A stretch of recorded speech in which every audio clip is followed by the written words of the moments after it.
또 쏟아진다. 탄핵괴담. 제2의 궁정동 안가 술판 이야기까지 나옵니다. 탄핵괴담 또 쏟아지고 있습니다.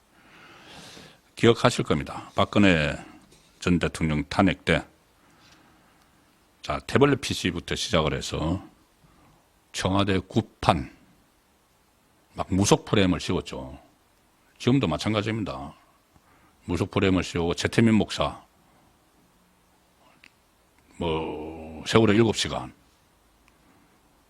최윤혜 씨와 밀해, 온갖 프레임을 다 씌웠죠. 오방색, 무슨 관저에 사방이 유리로 돼 있다. 으스스한 이야기들.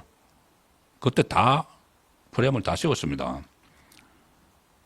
길라임 이야기도 나왔고, 무슨 비데오 이야기도 나왔고. 그런데 나중에 전부 사실이 아닌 것으로 드러났죠. 그런데 민심에 그게 악영향을 상당히 끼쳤습니다. 그리고 그때 박영수 특검에서 특검보 한 사람이 매일매일 브리핑을 했죠. 수사 내용을. 확인되지도 않은 것들을 막 흘렸습니다. 이규철 특검보였죠. 바바리, 매일 바바리 바꿔 입고 나와가지고 또 그 옷도 또 화제가 되고 있던 그 행태를 지금 그대로 하고 있습니다. 자, 수사기관. 그때 특검에서 그렇게 막 요묘 비슷한 것을 막 흘렸습니다. 박영수. 지금 구속됐나요? 박영수.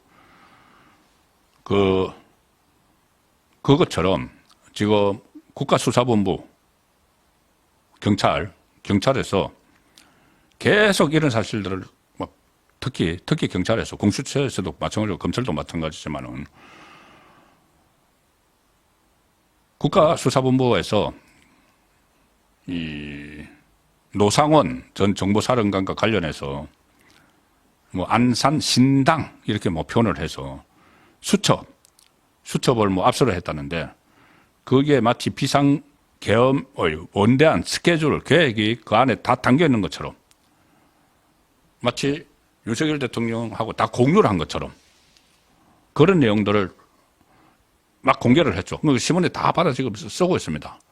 이 수첩이 이 노상원의 그 정보병과 출신이니까 일종의 어떤 이 정보부대니까 북한을 담당을 하니까는 HID도 거기서 운영을 하죠. 그럼 평소에 이제 워게임, 이 도상훈련 같은 것을 하면서 이것저것 자기 혼자서 자기 머릿속에서 이것저것 막 해놨을 가능성이 높죠.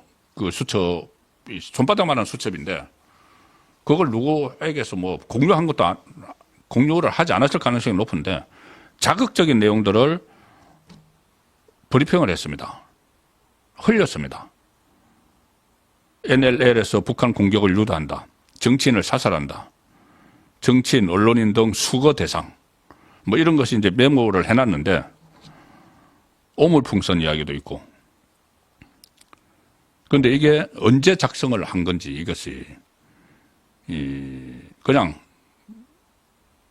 노상원 전 사령관 혼자의 추측, 상상 같은 거 이런 것을 그냥 메모를 한 건지 거기에 대한 어떤 여기서 규명을 해야 된다는 것은 뒤에 쭉 작게 다루고 아주 자극적인 거 정치인, 언론인 등 수거 대상, 수거 재활용 쓰레기 수거. 그러니까 이게 체포라는 이야기죠. 아마 이 정보기관 쪽에 자기들끼리 용어 같기도 한데 이런 자극적인 거를 흘립니다.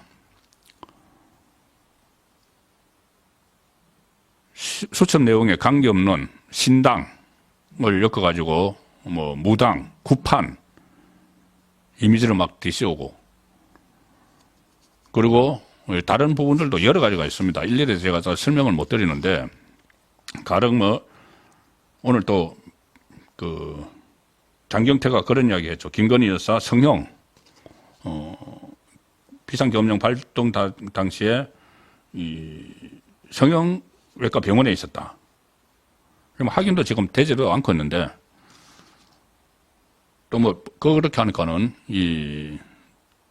또 일부 언론에서는 그때 박근혜 전 대통령 때 나왔던 대로 무슨 뭐 얼굴 성형에 무슨 뭐 주사를 맞았다 뭐 이런 것도 막 또 그 황색 매체에서 막 쓰고 있습니다. 그때가 거의 똑같이 가죠.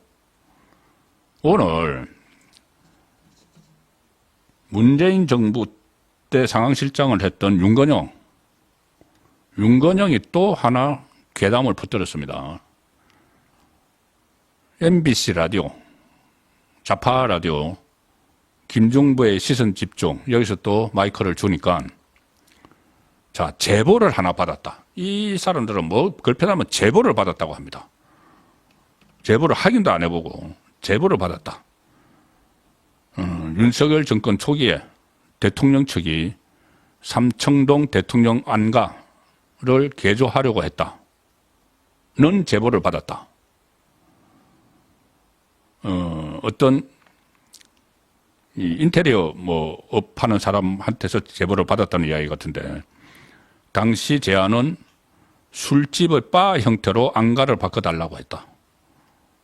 안가에서 이렇게 좀 국정을 논의를 하고 하는 그 공간이 있는데 그것을 술집 바 형태로 바꿔달라고 했다.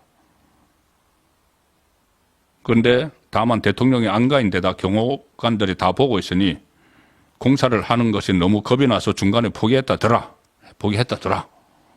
확인도 안 한 겁니다. 그런데 최근 일어난 일을 보니 실현 가능했겠다. 과거 군사정부 때처럼 술자리를 겸한 작당무가 있었겠구나라는 생각. 이 전역 국회의원이 지금 이렇게 확인도 되지 않은 이야기들을 하고 있는 겁니다.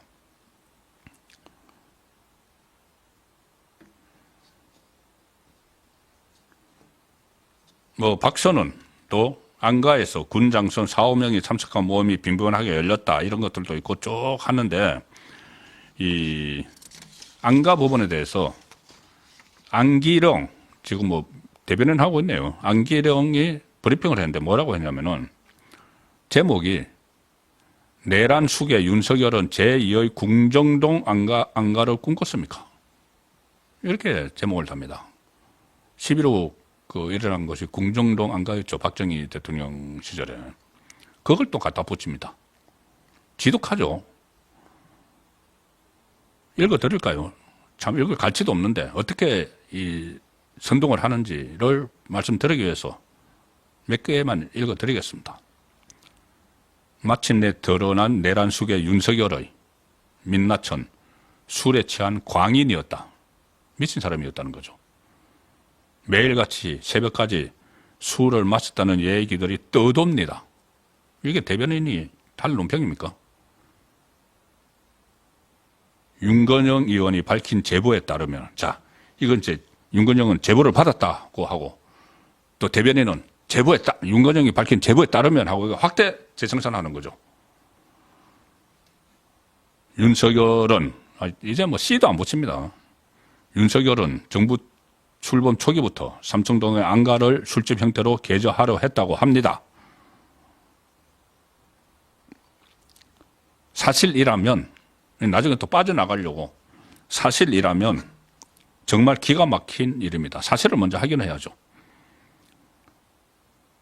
안전가옥은 대통령이 비공개 일정을 안전하게 진행하기 위한 장소이지 대통령의 술집이 아닙니다. 마치 기정사실에서 대통령 관저에 실내 골프장을 설치했다는 의혹에 이어 안가 술집 개조 의혹이 더해지며 대통령의 직책을 한시라도 제대로 수행했는지 더 이상 읽어드리지 않겠습니다. 이게 완전히 수준 이하의 이 논평을 내놨는데 지금 용산 대통령실에서는 그런 사실이 없다는 입장이죠. 확인이 되지 않은 것들을 가지고 지금 막 또 괴담 장사를 하고 있습니다. 특유의 이재명 괴담 장사, 후쿠시마 원전 오염수부터 시작을 해서 여러 가지 괴담들을 또 철을 맞았다고 철 맞는 것처럼 막 뿌리고 있는 상황입니다.